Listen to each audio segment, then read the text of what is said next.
Normalement, fin juillet, le camping est plein à cette période de l'année. On n'a pas d'emplacement disponible. On aurait déjà croisé pas mal d'enfants en vélo et qui courent. Et surtout, on aurait sur les terrasses des gens qui font quelque chose qui est typique du sud-ouest, qui est l'apéro, qui est une institution chez nous.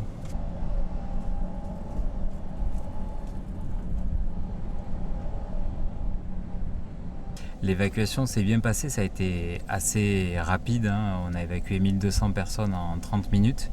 Ça s'est passé dans le calme. Les équipes sont formées pour réaliser ce type d'évacuation. On fait un exercice avant chaque saison.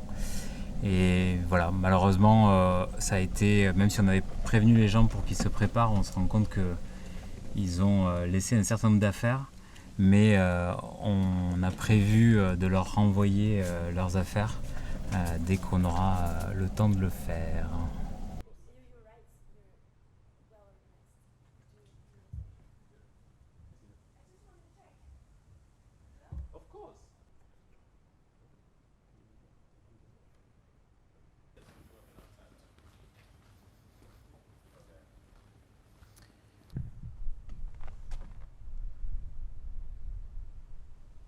Le secteur du camping, enfin, la France est déjà le deuxième pays au monde en termes de capacité d'accueil dans des campings.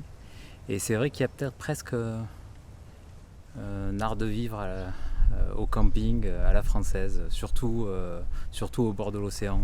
Il y a une certaine douceur de vivre. Et c'est vrai que c'est assez particulier. Je pense aussi c'est pour ça que les gens viennent nous voir. Je pense qu'il y a la nature surtout.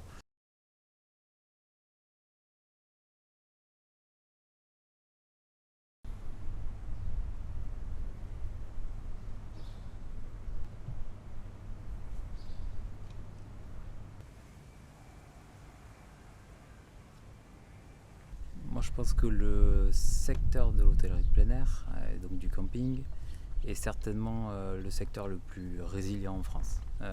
Des crises dans l'histoire du camping, il y en a eu énormément.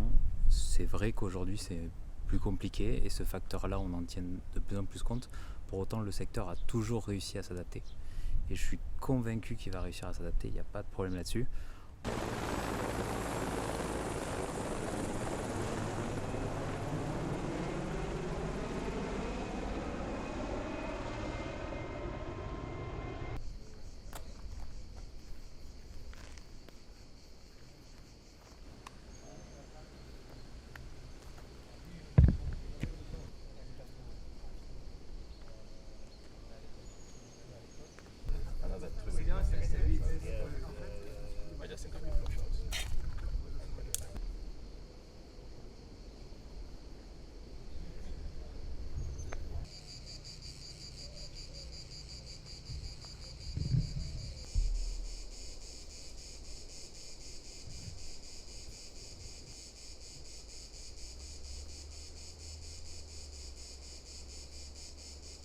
Aujourd'hui, malheureusement, ça va représenter 2 millions d'euros de pertes financières pour nous. C'est une perte sèche. Les assureurs nous ont d'ores et déjà indiqué qu'ils ne nous soutiendraient pas dans cette épreuve. Aujourd'hui, un camping, c'est 80% de son chiffre d'affaires en juillet-août. Donc voilà, on a à peu près 15% de notre chiffre d'affaires qui est perdu et c'est presque la moitié de notre rentabilité. Donc voilà, donc ça va nécessairement impacter un petit peu les années à venir, mais on est optimiste quand même.